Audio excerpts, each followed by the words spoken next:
Magandang umaga po sa inyong lahat, mga minamahal kong kapatid. Maligayang kapistahan po ng ating minamahal na Senyor Santo Niño. And this feast is but a great privilege given to the Philippine Church by the Holy See to celebrate this wonderful devotion to the Santo Niño every 3rd of January. Sa iba pong mga bansa, they are now celebrating the second Sunday in ordinary time. But here in the Philippines, it is a national celebration of this devotion to the Santo Niño, to which we all root our beginnings and the history of our faith. When this image of the Holy Child visited our country and made his dwelling among this country as a sign of the beginnings of our faith. Kaya po sa Tondo, sa Pandacan, sa Cebu, sa lahat man ng lupalop ng ating bansa, isang maligayang kapistahan po ito sa ating lahat. And whenever we would celebrate the Santo Niño, we always see this little child in front of us, sinasayaw, binibigyan ng dekorasyon, pinagbubunyi ng mga tao. Iba't ibang mga makukulay na gawain ang ginagawa. Lagi nating kaharap ang isang maliit na bata. And whenever we would celebrate the feast of the Santo Niño, it is but this child would wish to remind you and me this wonderful fact and this invitation. The reality of littleness. Ang pagiging maliit, ang pagiging munti. And our readings today would like to remind us that littleness will always be part of the heart of God.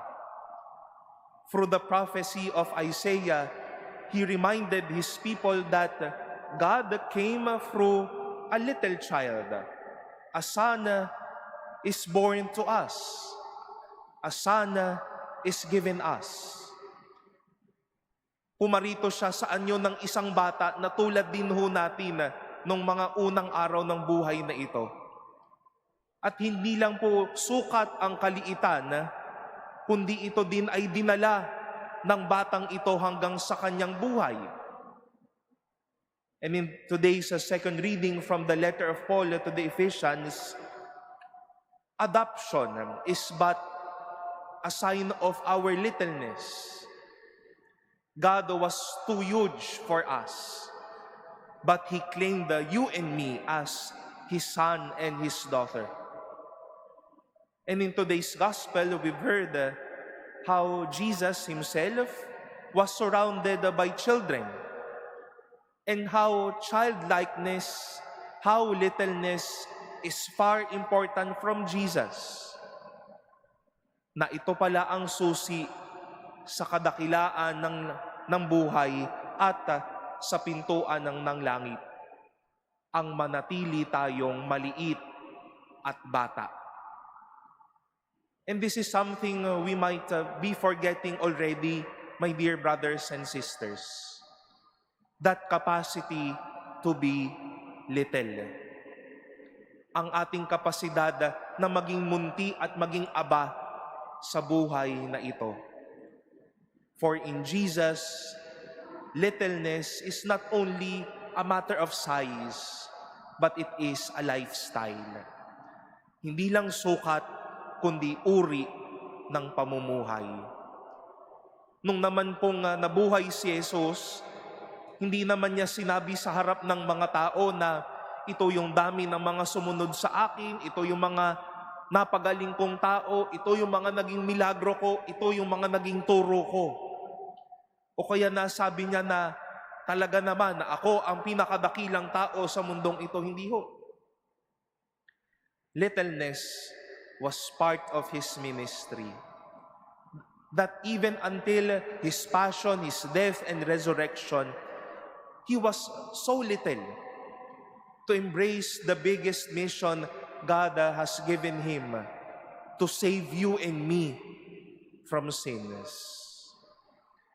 Kaya kung ginawa po ni Jesus, harinawa po ito po ang magandang paalala sa atin.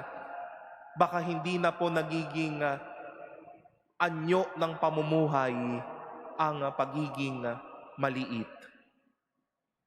Kasi po harapin natin ang katotohanan. Ang laban ngayon sa mundong ito, hindi paliitan, kundi palakihan, pabonggahan, palobohan.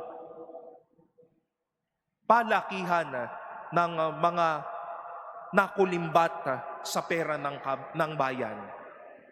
Palakihan ng mga yaman na po pwede namang masira sa mga susunod na panahon. Palakihan o padamihan marahil ng mga taong aawayin at ng mga taong pasasamain ng loob. Palakihan ng mga pangalan sa mundong ito. Padamihan ng mga idudugtong na titulo sa mga pangalan, pero hindi naman gagawin para sa paglilingkod. Pabonggahan ng mga gagampanin, pero hindi naman pala nagbibigay benepisyo sa mga kapatid. Ang pagiging maliit ay hindi lamang po sukat. Ito ay pamumuhay din sa atin. At marahil nakikita din po natin ang ating sariling nasa mga maliliit na anyo ng ating buhay. That we feel humbled, we feel our feet on the floor, we feel little in this journey of life. And there's no problem with that.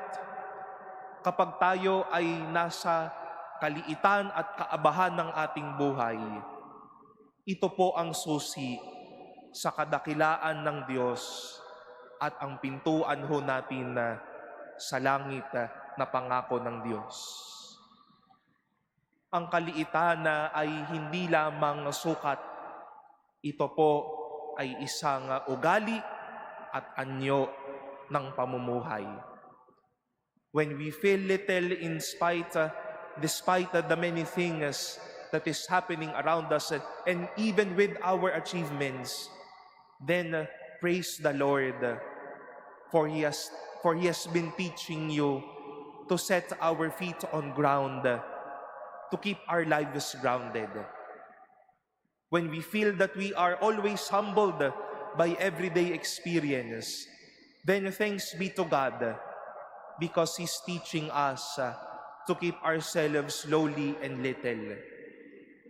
If we are feeling that littleness is part of our hearts, kahit na sa dami ng ating natatanggap, patuloy pa rin tayo nagiging maliit.